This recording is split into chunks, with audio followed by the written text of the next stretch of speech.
안녕하세요. 법무법인 정필 이지영 변호사입니다. 오늘 처음 나온 뉴스 속보 롯데카드 개인정보 해킹과 관련해서요. 집단소송을 많이 한 로펌으로서 향후 진행 과정들에 대해서 정리를 좀 해보려고 합니다. 우선 롯데카드 사건 핵심을 정리를 해보면요.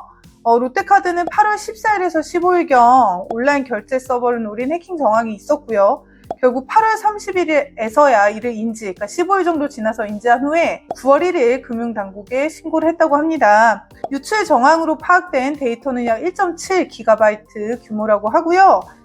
약 960만 명대 정도의 피해자가 있을 것으로 예상된다고 하네요. 그래서 이제 금융감독원이 긴급 현장 검사를 착수했고요. 감독당국이 피해 접수를 다 해서 결국 하는 창구들을 마련해라, 그런 식으로 지금 이제 지시를 하고 있고, 오늘 발생한 사건이라 사실 굉장히 지금 이제 급박하게 돌아가고 있는 상황인데요. 금감원은 온라인 결제 요청 내역 등 결제 관련 정보가 포함 가능성이 있다고 하기 때문에 결국 지금 피해자로 예상되시는 분들이 계신다고 하면 카드 번호를 다시 바꾼다던가 비밀번호를 바꾼다던가 이상 결제가 있으면 그런 부분들 계속 주기적으로 모니터링 하시면서 이 부분들 파악하실 필요가 있을 것으로 보입니다. 얼마 전에 있었던 SK텔레콤 사건에서 개인정보 관련 최대 과징금이 부과된 건이 있었는데요. 이 건을 통해서 저희가 과징금의 성격이라던가 향후 롯데카드에 어떤 과징금이 부과될 수 있는지 등에 대해서 이야기를 해보려고 합니다. 우선 이번 8월 28일 개인정보보호위원회가 SK텔레콤에 부과한 과징금은 1,347억 원 이상이었고요. 사실 개인정보보호위원회가 부과했던 과징금 중 최대 액수라고 합니다. 이런 과징금은요, 개인정보법상 행정 제재고요. 국가에 납부하는 돈이지 피해자에게 바로 지급하는 피해 배상금이 아닙니다. 그렇기 때문에 이거는 국고에 기속되고요.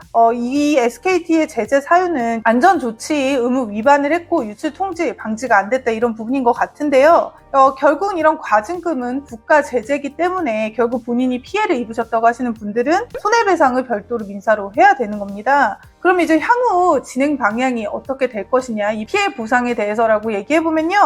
우선은 SKT 사례에서 봤듯이 제재 이후에는 집단소송, 집단분쟁이 본격화가 됩니다. 만약에 개인정보보호위원회라던가 소비자보호위원회에서 어떤 조정안을 제시를 했었을 때 회사가 이를 수용한다고 하면요, 결국 일괄 보상계획이 만들어지고요. 피해자로 예상되시는 모든 분들에게 결국 일괄된 금액이 배상이 됩니다. 그런데 만약에 회사가 불복을 하게 되면 본격적으로 집단소송이 본격화가 되는 거고요. 이때는 과거 이제 KT 사건에서 개인정보가 위반됐던 건이 있어서 이거에 대해서 소비자보호원 쪽에서 이제 보상안을 제시를 했는데 KT에서 불복했던 건이 있었고요. 근데 이 건에 대해서는 대법원에서 결국 KT의 손을 들어줬었습니다. 그 이유는 그 해킹의 방법이라던가 하는 것들이 한국에서 기존에 있었던 건이 아니라 새로운 방법이고 KT가 충분한 어떤 보호 조치를 했음에도 불구하고 해킹이 됐다는 측면에 반영이 된 건데요. 이번 SKT 사건 같은 경우에는 그런 부분들을 면밀히 검토가 되겠지만 보호 의무 위반이 있었다라는 부분도 뉴스 기사에서 볼 수 있습니다.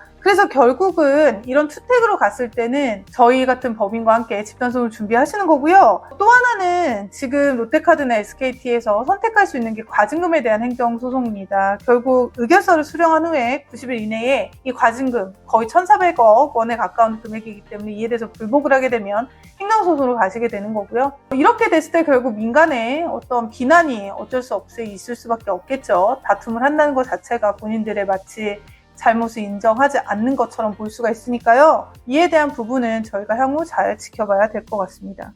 정리하면 롯데카드 사태는 사실관계를 우선 확정을 하고요. 전용창구를 운영하면서 피해에 대해서 최소한 줄이는 조치들을 해나가면서요. 보상체계를 공지를 하게 될 것으로 보입니다.